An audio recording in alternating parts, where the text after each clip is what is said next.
Is Christmas a legal holiday? Hello, this is Reinhard von Hennigs.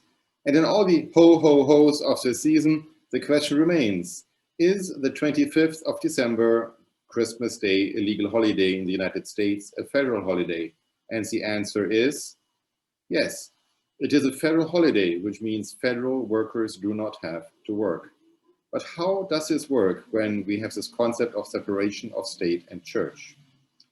The legal holiday, about 150 years ago, when President Ulysses S signed legislation to make Christmas a federal holiday in the District of Columbia, also gave the federal workers off on New Year's Day, on the 4th of July, Thanksgiving, and Christmas.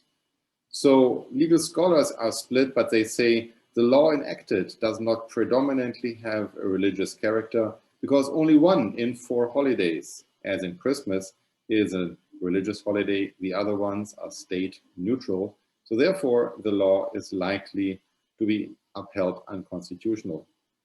Whatever we think about the separation of state and church, ho, ho, ho, it is time to say happy holidays and stay safe in this holiday season.